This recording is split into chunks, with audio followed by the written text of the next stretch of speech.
नमस्कार दोस्तों, मैं मोहित शर्मा आप सभी का स्वागत करता हूं आपके अपने इस चैनल शर्मा जी जीएस अड्डा में।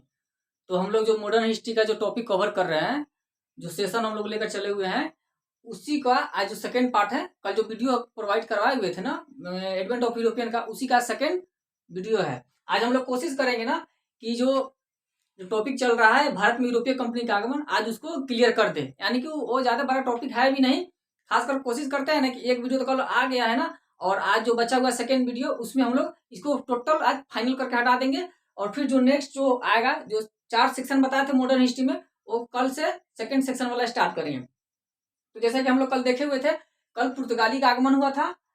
तो आज हम लोग देखेंगे कि सेकेंड जो व्यापारिक कंपनी था भारत में, कौन सा सेकेंड व्यापारिक कंपनी आएगा। देखिए, फर्स्ट जो आया था 1498 में पुर्तगाली कंपनी आया था, प्रथम वास्को डिगामा आया था।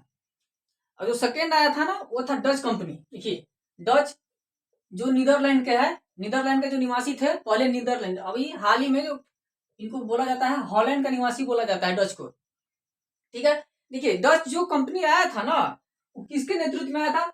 1595 से 96। देखिए 1595 से 96 के बीच में, 1595 से 96 के बीच में कॉर्नेलियस हाउटमैन के नेतृत्व में पहला डच अभियान पूर्वी जगत यानी कि भारत पहुंचा।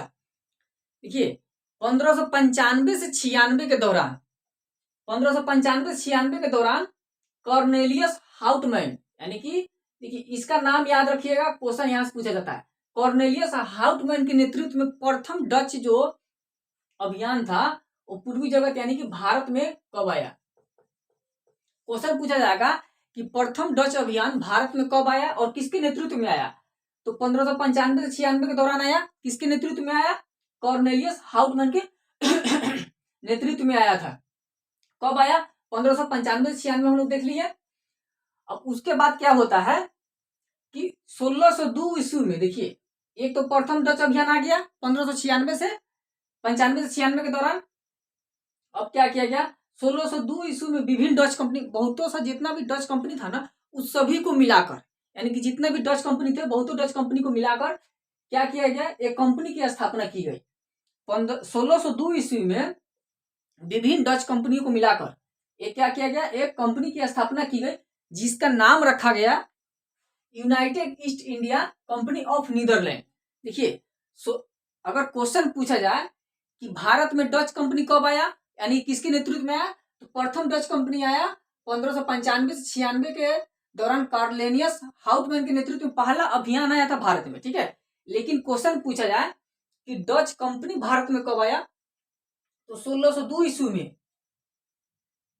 विभिन्न डच कंपनियों को मिलाकर एक कंपनी की स्थापना की गई। 1602 ईस्वी में डच कंपनी की स्थापना 1602 ईस्वी में हुआ, और उस कंपनी का नाम रखा गया United East India Company of Netherland. देखिए 1602 ईस्वी में मतलब विभिन्न डच कंपनियों को एक मर्ज कर दिया गया, ठीक है ना, और मर्ज कर कर एक कंपनी की स्थापना की गई, जिसका नाम रखा गया United East India Company of Netherland.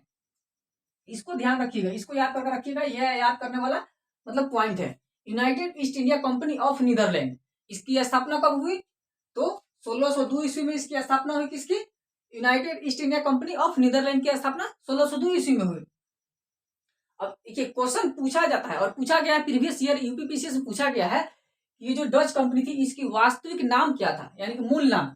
इसका मूल नाम था वेरिंगडे ऊस्ट इंडीसे कंपनी। इसको याद रखिएगा, इसका जो मूल नाम था, इसका मूल नाम था वेरिंगडे, क्या? वेरिंगडे ऊस्ट इंडीसे कंपनी।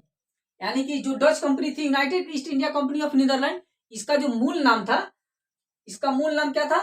वेरिंगडे ऊस्ट इंडीसे कंपनी, इसका मूल नाम था। और ये जब कंपनी जब भारत में आया, तो इसने अपना प्रथम फैक्ट्री, यानी कि जो अपनी प्रथम फैक्ट्री कहाँ स्थापित की, तो 1605 ईस्वी में मछलीपट्टनम में अपना प्रथम फैक्ट्री स्थापित की। वहीं वहीं क्या किया? 1610 ईस्वी में पुलिकट अपना मुख्यालय बनाया। ठीक है, पुलिकट में अपना मुख्यालय बनाया, और पुलिकट में ही पैगोडा की ढलाई की, यानी कि सोने की सिक्का की ढलाई पुलिकट में ही किया गया। अब क्वेश्चन पूछा जाएगा कि पैगोडा सोने की जो सोने का सिक्का होता था, उसका ढलाई किसने किया? तो उसका ढलाई सिंपल से जवाब आ जाएगा कि डच कंपनी किया था। डचों के द्वारा ही पैगोडा की ढलाई होता था। पैगोडा क्या था? तो सोने की सिक्का था, अब क्या होता है कि 1616 ईस्वी में सेकेंड फैक्ट्री सूरत में स्थापित किया गया। प्रथम कहाँ किया गया? प्रथम मछलीपट्टनम में किया गया 1605 ईस्वी में। क्वेश्चन यहाँ से पूछा जाएगा कि डच कंपनी थी उसकी प्रथम फैक्ट्री कहाँ और कब स्थापित की गई? तो प्रथम फैक्ट्री हो जाएगा 1605 ईस्वी में मछलीपट्टनम में। ठीक है, 1605 ईस्वी में मछलीपट्टनम में प्रथम फैक्ट्री। वही 1616 ईस्वी में जो दूसरा फैक्ट्री था उस सूरत में स्थापित किया गया। प्रथम तो हो गया मछलीपट्टनम में 1605 ईस्वी में, और 1616 ईस्वी में कहा? सूरत में स्थापित किया गया। इधर तो अभी पश्चिम की तरफ ही मतलब फैक्ट्री अपना स्थापित मतलब ये सब कर रहा है। ठीक है ना। अब चलेगा कहाँ? पूर्वी तरफ, यानी पूर्वी भारत की तरफ। तो बंगाल की तरफ है चलेगा। तो बंगाल में देखिएगा कि बंगाल में अपना प्रथम फैक्ट्री कहाँ स्थापित किया? पिपली। 1627 ईस्वी में पिपली नामक जगह जो बंगाल में पड़ता था, तो पिपली नामक स्थान में 1627 ईस्वी में डच कंपनी ने अपना प्रथम फैक्ट्री कहाँ स्थापित किया? बंगाल में।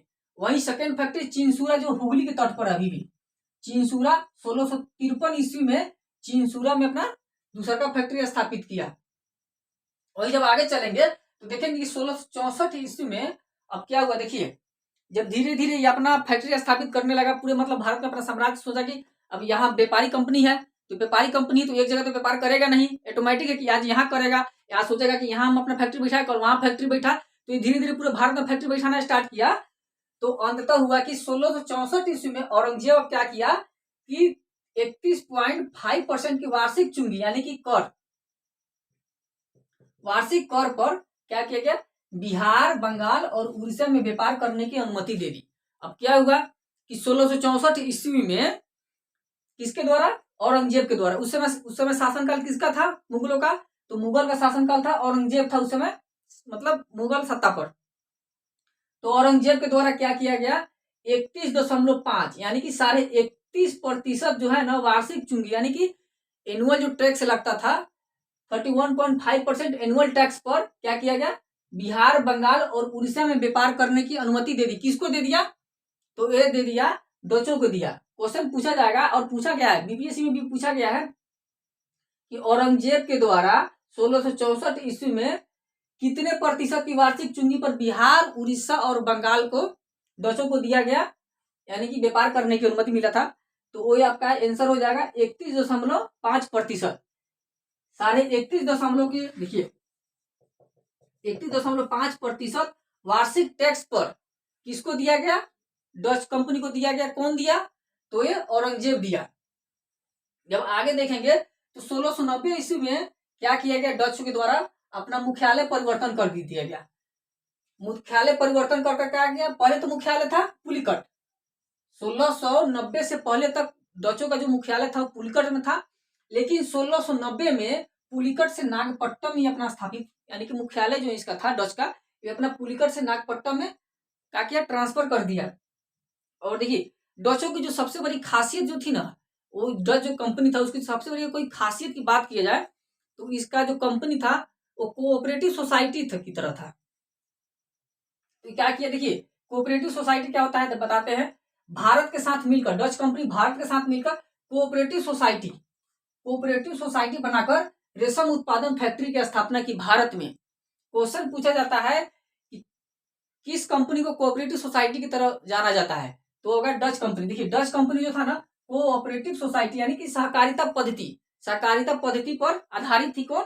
डच कंपनी यानी कि जो डच फैक्ट्री थी वो सहकारिता पद्धति पर ही आधारित था। आगे क्या होता है? देखिए डच कंपनी तो ये अपना पूरा साम्राज्य विस्तार कर लिया इंडिया में। अब आता है अब तो कितना? देखिए यहाँ तक 1690 है या 1690 में तो ये आ गया डच का यहाँ लास्ट मतलब इसका कहानी अब खत्म होने वाला है 1690 के बाद।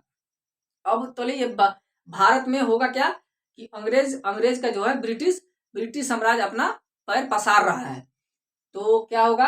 1759 में एक बेदरा का युद्ध होता है। 1759 में बेदरा का युद्ध होता है, ब्रिटिश के द्वारा होता है। ब्रिटिश और डच के मध्य होता है 1759 में बेदरा का युद्ध, बेदरा नामक युद्ध होता है।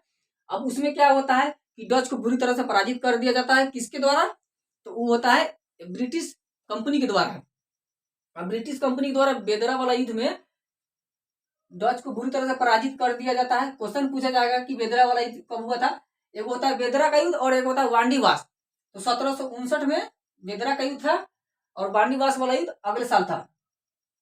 तो इस युद्ध के बाद क्या हुआ, डच कंपनी यहाँ से भारत से अपना मतलब बोरिया बिस्तर बांध के अब यहाँ से चला गया। तो कहाँ जाएगा, देखिए ये जाएगा बोरिया बिस्तर अपना बांध लिया, इसके बाद जाएगा मलेशिया, इंडोनेशिया, यानी कि भारत में जब बेदरा वाला युद्ध हुआ तो बेदरा युद्ध में तो बुरी तरह पराजित हो गया, और जब पराजित होगा तो रहेगा नहीं, तो इसके लिए क्या किया, ये मलेशिया चला गया, इंडोनेशिया चला गया, और वहां अपना जाकर 1950 तक, समझिए कि भारत जब आजाद हुआ ना उससे 3 साल तक वहां मलेशिया और इंडोनेशिया में कौन, डच अपना साम्राज्य वहां अधिकार मतलब किया हुआ था, वहीं था 1950 तक।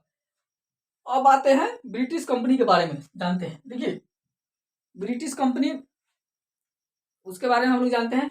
ये ब्रिटिश कंपनी की स्थापना कब हुई, तो ब्रिटिश कंपनी की स्थापना 31 मई 1600 ईस्वी को हुआ। आपसे क्वेश्चन डायरेक्ट पूछा जाएगा और पूछा जाता भी है कि ब्रिटिश कंपनी की जो स्थापना हुई थी ना 31 मई 1600 ईस्वी को। देखिए हम लोग जो भी इस टॉपिक को कर रहे हैं ना, तो क्या करेंगे, जब ये एडवेंट ऑफ यूरोपियन जब टॉपिक जब हम लोग का खत्म हो जाएगा तो एक लास्ट में एक और वीडियो बनेगा जिसमें क्या करेंगे ना कि प्रीवियस ईयर जितना भी क्वेश्चन हो, यूपीएससी वाला हो, बीपीएससी हो या स्टेट पीसीएस का जो भी क्वेश्चन हो, जो प्रीवियस ईयर में इस टॉपिक से क्वेश्चन पूछा गया है, क्या करेंगे सभी प्रीवियस ईयर क्वेश्चन को हम लोग एक बार पूरे देख लेंगे कि किस किस मतलब इस टॉपिक से कैसा कैसा क्वेश्चन पूछा गया और संभावित कौन कौन सा क्वेश्चन पूछा जा सकता है, मतलब इसे और कौन कौन सा क्वेश्चन बन सकता है, उस सभी को क्या करेंगे हम लोग लास्ट में एक वीडियो लाएंगे और उस वीडियो के माध्यम से देखेंगे। चलिए देखते हैं ब्रिटेन कंपनी की स्थापना कब हुआ। तो ब्रिटेन कंपनी की स्थापना 31 मई 1600 ईस्वी को ब्रिटेन कंपनी की स्थापना हुई।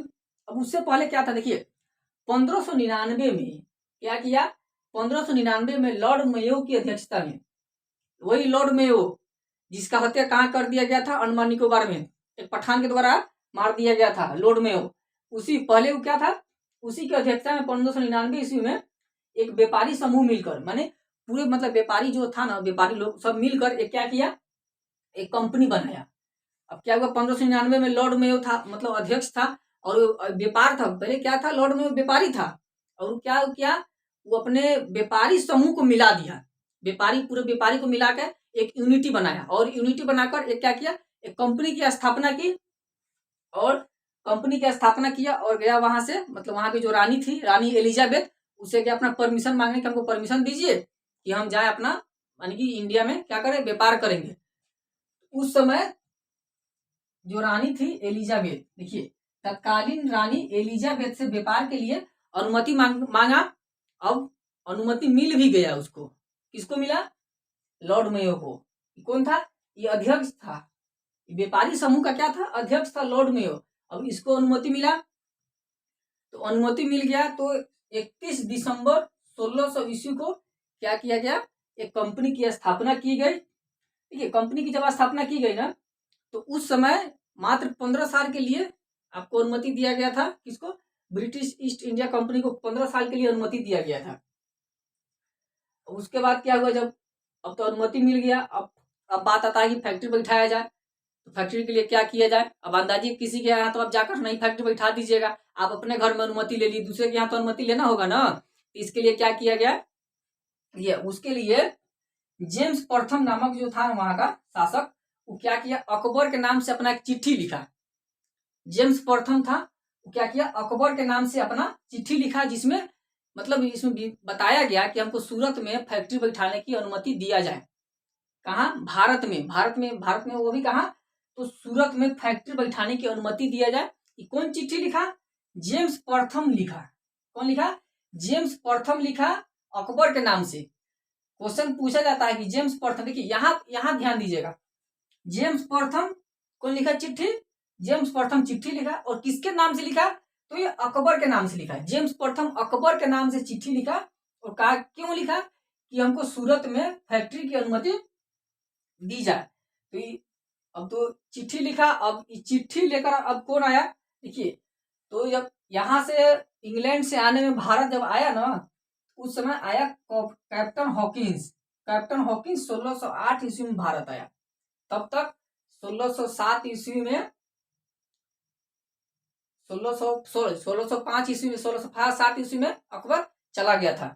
अकबर जब चला गया तो 1608 ईस्वी में कैप्टन हॉकिंस आया, भारत आया और तब तक वहां शासक कौन था? अकबर का बेटा था जहांगीर।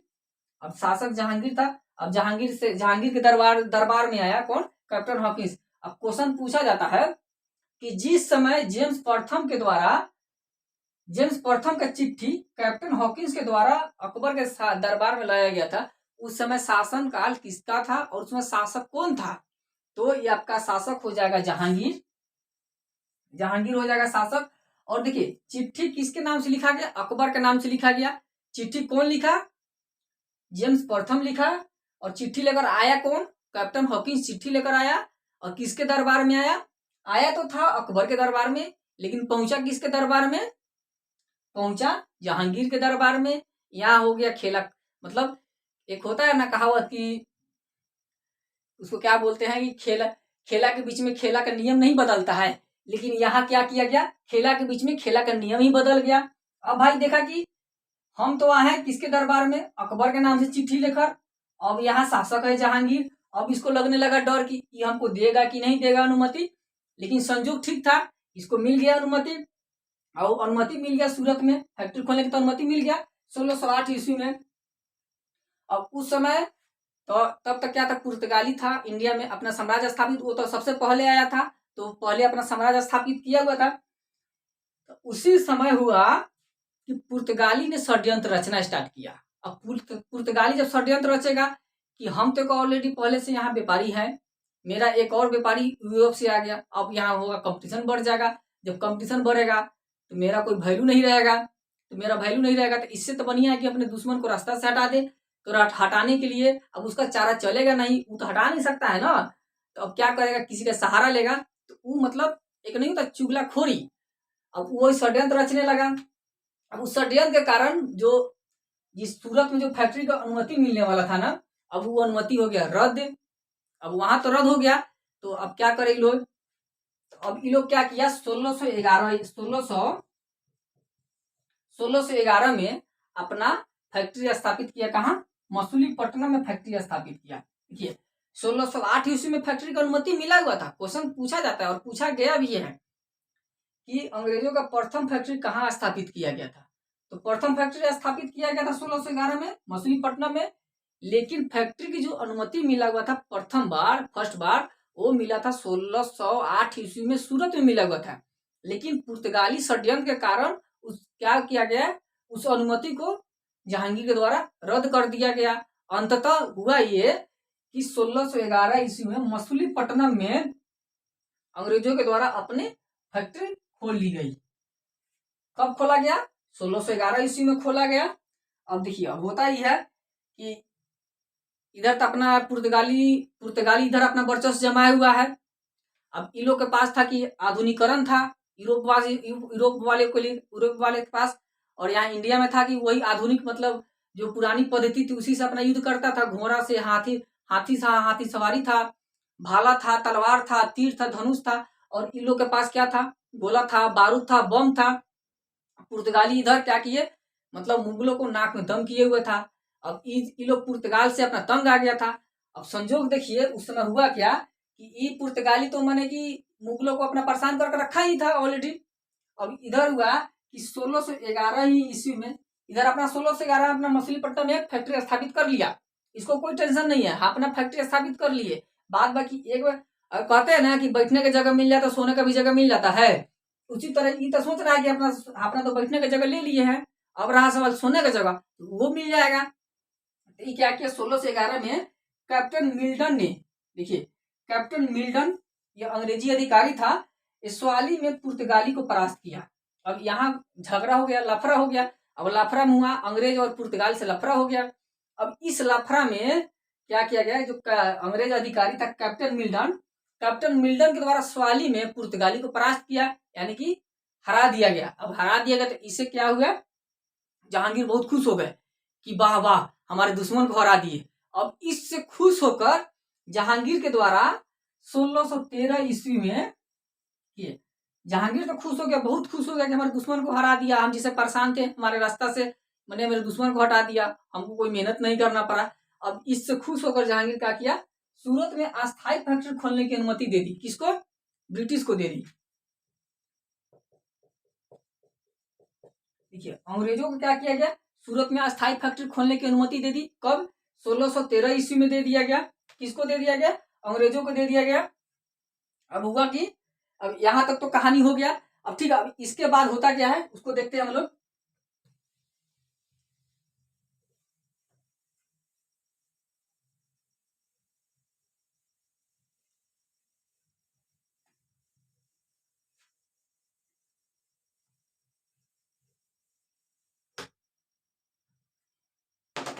देखिए अब हुआ कि 1600, अब आगे बढ़ेंगे। अब ये लोग अपना 1613 ईस्वी में मछलीपट्टनम में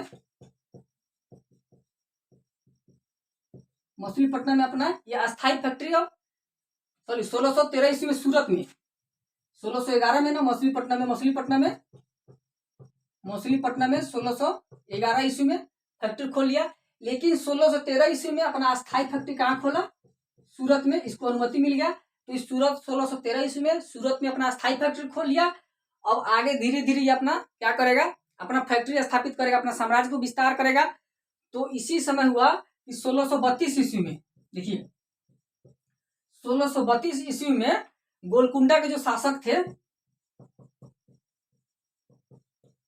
गोलकुंडा के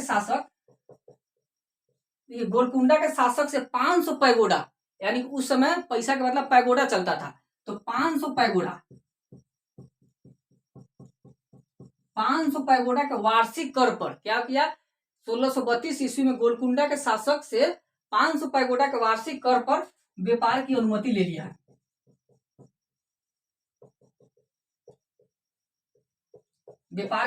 लिया। अब इसको क्या कहा जाता है? देखिए जब 1632 ईस्वी में गोलकुंडा के शासक से क्या किया, 500 पैगोडा पर व्यापार की अनुमति ले लिया कि हम क्या करेंगे, आपको साल भर में आपको 500 पैगोडा देंगे, उसके लिए आप हमको क्या कीजिए, कर मुक्त कर दीजिए। उसको बोलते हैं सुनहरा फरमान, इसी को बोला जाता है सुनहरा फरमान।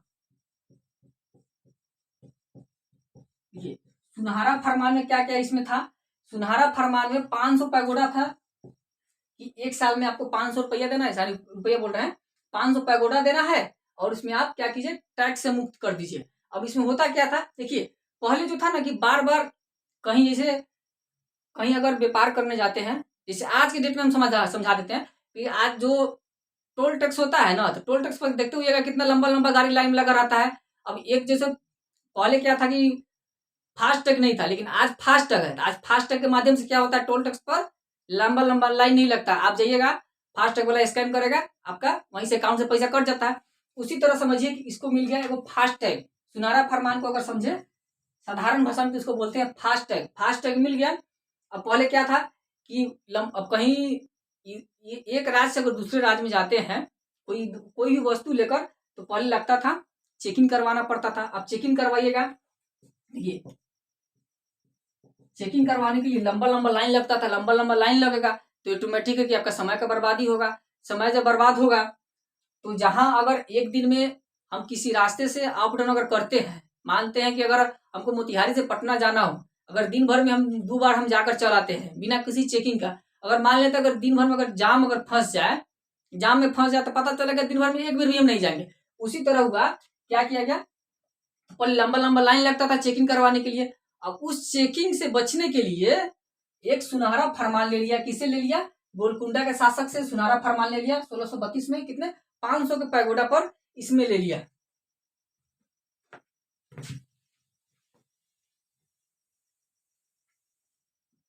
अब देखिए अब हुआ कि 1632, अब फिर 1639 ईस्वी में अब क्या किया, 1639 में जो चंद्रगिरी के राजा था,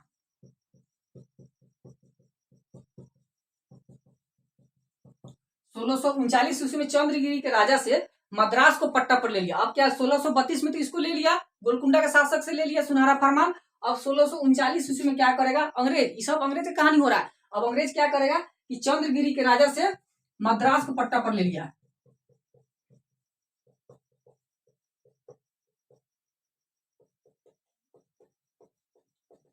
देखिए 1639 में क्या किया, चंद्रगिरी के राजा से मद्रास को पट्टा पर ले लिया। और मद्रास को पट्टा पर ले लिया और मद्रास को पट्टा पर लेने के बाद क्या किया, एक किलेबंदी का निर्माण किया गया। ठीक है, और किलेबंदी का नाम रखा गया फोर्ट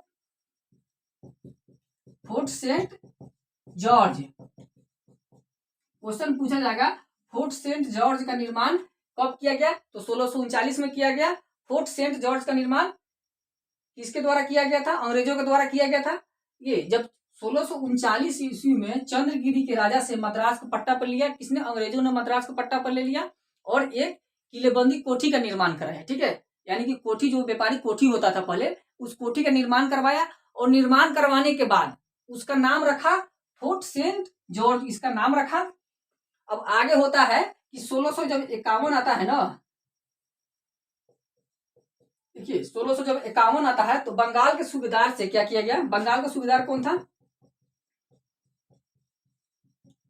देखिए बंगाल के सूबेदार से व्यापारिक अधिकार 3000 रुपये वार्षिक पर ले लिया।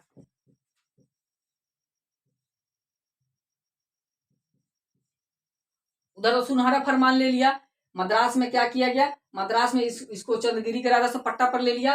अब जो बंगाल के जो सूबेदार था उसको 3000 के वार्षिक कर पर, यानी कि 3000 के वार्षिक कर पर, 3000 के वार्षिक कर पर अब क्या किया, इससे इसको पट्टा पर ले लिया बंगाल को। बंगाल का उस समय बंगाल का सूबेदार कौन था, शाह सूजा था। देखिए बंगाल का जो सूबेदार था शाह सूजा, उससे क्या किया, 3000 के वार्षिक कर पर बंगाल को क्या किया, पट्टा पर ले लिया। अब देखिए अब धीरे धीरे क्या कर रहा है अपना अंग्रेज, मतलब पैर पसार रहा है, अपना साम्राज्य क्या कर, अपना विस्तार कर रहा है। अब क्या हुआ कि अब आता है जब 1700 ईस्वी आता है, इसको बोलते हैं क्या, 1700 ईस्वी में जॉब चार्नक क्या करता है, 1700 ईस्वी में जॉब चार्नक के द्वारा इसमें अब क्या किया गया, कलकत्ता को विकसित किया गया। अब तक कलकत्ता जो शहर था ना, कलकत्ता विकसित नहीं था, लेकिन 1700 ईस्वी में जॉब चार्नक के द्वारा कलकत्ता को विकसित किया गया और कलकत्ता को बंगाल का प्रेसिडेंसी बनाया गया। कलकत्ता को देखिए पहले मतलब अंग्रेजों का कोई प्रेसिडेंसी नहीं था, लेकिन क्या है जब 1700 ईस्वी आया ना, धीरे धीरे अपना क्या अंग्रेज अपना पैर पसार रहा है, अपना साम्राज्य को विस्तारित कर रहा है। अब क्या करेगा, 1700 ईस्वी में जॉब चार्नक के द्वारा कलकत्ता को विकसित किया गया और बंगाल का प्रेसिडेंसी बनाया गया।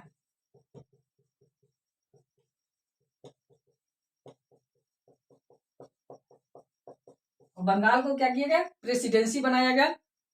कब, 1700। अब जब प्रेसिडेंसी बनाएगा तो अब इसका धीरे धीरे क्या होगा, अपना साम्राज्य विस्तार, मतलब इसका जो मंशा है ना, मंशा जिस मंशा से आया था वो धीरे धीरे अब पूरा होता दिखाई दे रहा है। पहले क्या किया, 1632 ईस्वी में सुनहरा फरमान को लिया। ठीक है, अब उसके बाद 1639 में मद्रास को पट्टा पर ले लिया। अब उसके बाद क्या करेगा, 1651 में बंगाल के सूबेदार से 3000 के वार्षिक कर पर उसको ले लिया पट्टा पर। और 1700 ईस्वी में बंगाल को विकसित कर क्या किया गया, कलकत्ता को विकसित किया गया और बंगाल का प्रेसिडेंसी उसको बनाया।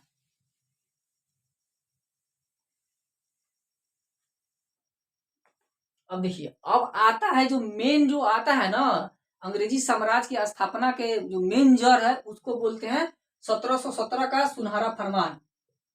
1717 का क्या उसको बोलते हैं, सुनहरा फरमान। एक तो सुनहरा फरमान मिला हुआ 1632 में, ठीक है, लेकिन जो मेन सुनहरा फरमान ये मिला हुआ है मुगलों के द्वारा। अब उस समय दिया कौन, देखिए 1717 ईस्वी में सुनहरा फरमान मिलता है।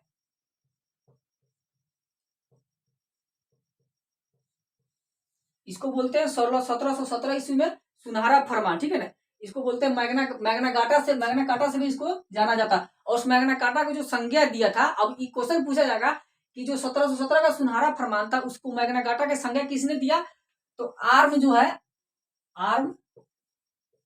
आर्म के द्वारा इसको मैग्ना कार्टा का संज्ञा दिया गया था। मैग्ना कार्टा है, मैग्ना कार्टा का संज्ञा आर्म के द्वारा दिया गया था। किसको, सुनहरा फरमान को मैग्ना कार्टा के भी नाम से जानते हैं। अब इसमें देखिए इसमें क्या क्या कंडीशन था, इसमें जो कंडीशन था ना कि 3000 रुपए के बदले बंगाल, बिहार और उड़ीसा को व्यापार प्राप्त हो गया। अब क्या किया, इसमें 3000 रुपया दे दिया किसको, जो जिससे लिया था ना सुनहरा फरमान। ठीक है, अब सुनहरा फरमान क्या किया, 3000 रुपया दिया। ठीक है, अब इसमें बिहार,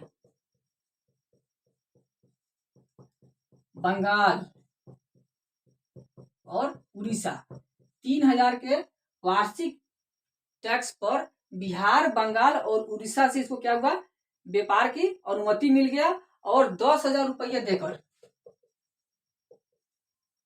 10,000 रुपया देकर सूरत में, देखिए 10,000 रुपया देकर सूरत के बंदरगाह से कर मुक्त व्यापार कर सकता था। पहले क्या हुआ कि 3,000 रुपया देकर बिहार, बंगाल और उड़ीसा में टैक्स फ्री, साल में आपको एक और हम दे देंगे 3,000 रुपया। अब 10,000 रुपया देकर क्या किया, सूरत में टैक्स फ्री यानी कि जो कर मुक्त व्यापार होता था, इधर बंदरगाह है, जैसे देखिए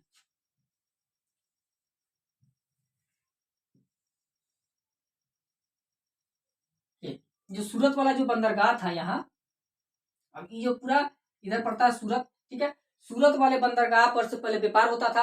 कोई भी अगर पश्चिम के देश से अगर कोई आएगा तो ये बंदरगाह था, इसका अपना फैक्ट्री था, जो 1613 ईस्वी में 1613 ईस्वी में इसको अस्थायी फैक्ट्री की अनुमति मिल गया था सूरत में। अब यहाँ तो अपना फैक्ट्री स्थापित कर लिया। अब फैक्ट्री स्थापित कर लिया तो इसको बार बार टैक्स देना पड़ता था। अब इस टैक्स से छुटकारा पाने के लिए सुनहरा फरमान के तहत अभी क्या किया कि 10,000 रुपया वार्षिक दे दिया, ठीक है ना।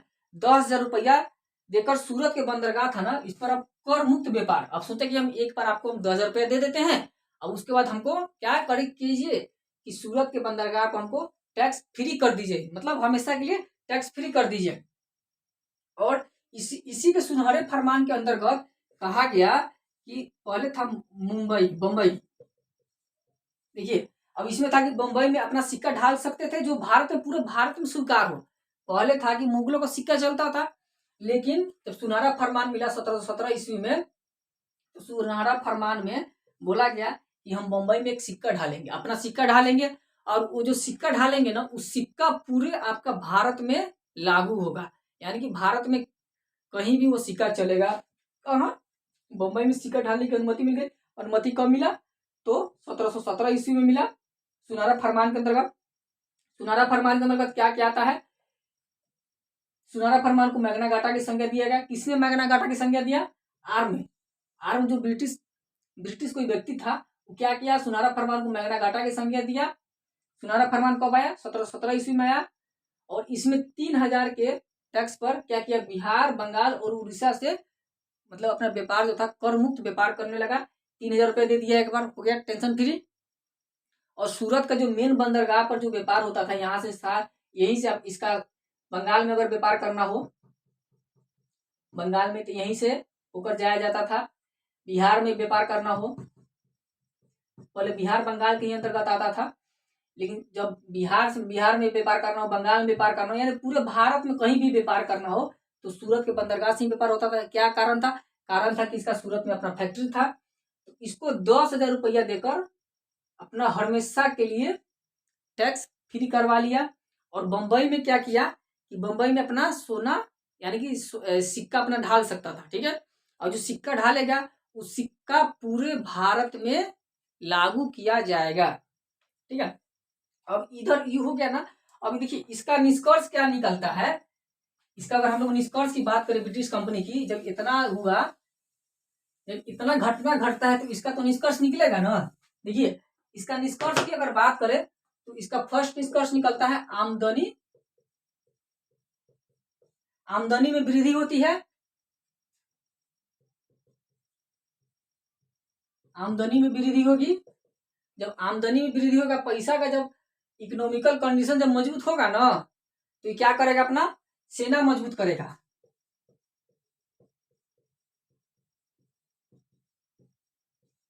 सेना मजबूत करेगा। फर्स्ट इसका आमदनी में वृद्धि होगा, ठीक है। आमदनी में वृद्धि होगा तो ये मतलब गारंटी है कि अपना सेना मजबूत करेगा, अपना स्थायी सेना बनाएगा। सोचेगा कि मेरा कोई कॉम्पिटिटर नहीं रह जाए इस फील्ड में। तो पुर्तगाल से लड़ने के लिए, फ्रांस से लड़ने के लिए, पहले डच को अपना पहले ही भगा चुका है मार मुर के। तो अब इसका कॉम्पिटिटर कौन बचा हुआ है, पुर्तगाली है, पुर्तगाली है और फ्रांसीसी है। पुर्तगाली और फ्रांसीसी बचा हुआ है, इसका दो कॉम्पिटिटर अब इंडिया में बचा हुआ है, ठीक है। तो इस कॉम्पिटिटर को बचाने इसे निपटने के लिए इसका क्या किया, सेना को मजबूत करेगा। जब सेना को मजबूत करेगा ना, तो क्या होगा, धीरे धीरे अपनी स्थिति को पूरे भारत में मतलब एक शक्तिशाली साम्राज्य की तरफ पर विकसित करेगा। और क्या करेगा, भारतीयों को पराजित कर अपना साम्राज्य को स्थापित करेगा। इसी टाइम धीरे धीरे क्या होता है, जब अपना साम्राज्य स्थापित करेगा ना, तो अब तो सोचेगा कि मेरा कोई कंप्यूटर नहीं रहा है। तो आगे चलकर जब आप किसी के घर में घुसकर सोचिएगा कि हम उसके घर में जाकर अपना धाक जमा ले, तो वहाँ का आदमी, चाहे वहाँ का शासक शांत नहीं रहेगा। तो हुआ कि 1757 ईस्वी में जो बैटल ऑफ प्लासी हुआ, कब? 1757 ईस्वी में प्लासी का युद्ध हुआ। उसके बाद 1664 ईस्वी, सॉरी 1764 ईस्वी में बक्सर का युद्ध हुआ। बक्सर का युद्ध हुआ 1764 ईस्वी में। क्या हुआ? बक्सर का युद्ध हुआ।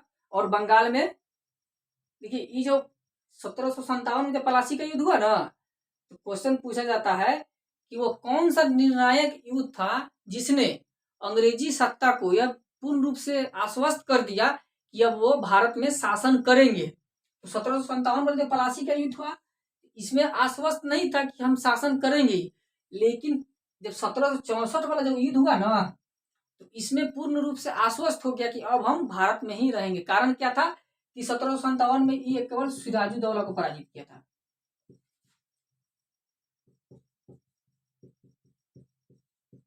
सिराजुद्दौला को पराजित किया था।